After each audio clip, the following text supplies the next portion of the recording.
দিনহাটা মহকুমা হাসপাতাল চত্বরে পৌরসভার উদ্যোগে মা ক্যান্টিনের সূচনা হলো। সোমবার মা ক্যান্টিনের সূচনা করেন উত্তরবঙ্গ উন্নয়ন মন্ত্রী উদয়ন গুহ। এদিন সেখানে হাসপাতাল সুপার রণজিৎ মণ্ডল সহ আরো অনেকেই উপস্থিত ছিলেন। এখান থেকে মাত্র 5 টাকায় মিলবে খাবার, যা দিয়ে পেট ভরে খেতে পারবেন অনেকেই। এই উদ্যোগের সাধুবাদ জানিয়েছেন অনেকে। এদিন মন্ত্রী উদয়ন গুহ বলেন, এদিন দিনহাটা পৌরসভা পরিচালিত মা ক্যান্টিন চালু করা হয় হাসপাতালে। এই মা ক্যান্টিন চালু হওয়ার ফলে রোগীর সহ রোগীর আত্মীয় পরিজনেরা অনেকাংশ উপকৃত হবে।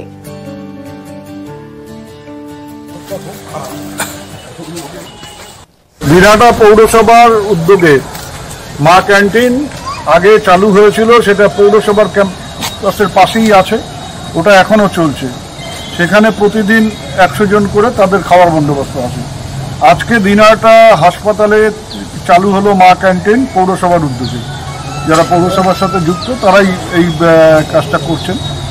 তাই এর মধ্যে দিয়ে যারা হাসপাতালে রুগীর আত্মীয় স্বজন গ্রামগঞ্জের থেকে আসে তাদের খাওয়ার বন্দোবস্ত তারাই অন্তত শুধু এখানে, এটাকে বাইরের থেকে আমার মনে হয় অন্যদের না করে, যারা প্রথম চান্স হচ্ছে, যেহেতু ওটা 100 জন রেস্ট্রিক্ট করা থাকবে, সেই জন্য আমি অনুরোধ করব যে যারা রুগীর আত্মীয়রা এখানে আছে তাদেরকে প্রথম ব্যবস্থা করা, তারপরে যদি থাকে 100 জনের মধ্যে তখন বাইরে দেওয়া যাবে। আর এটা ব্যক্তিগতভাবে আমি ঘোষণা করছি, যেহেতু পৌরসভার যারা এই দায়িত্ব, হ্যাঁ, সেলফ হেল্প গ্রুপ যারা এটা পালন করে তাদেরকে আমি বলবো যে পুজোর 4 দিন, অর্থাৎ ষষ্ঠী, সপ্তমী, অষ্টমী, নবমী 4 দিন এই মাংসের বন্দোবস্ত করবে, মুরগির মাংস, সেই মাংসের দুটোতে।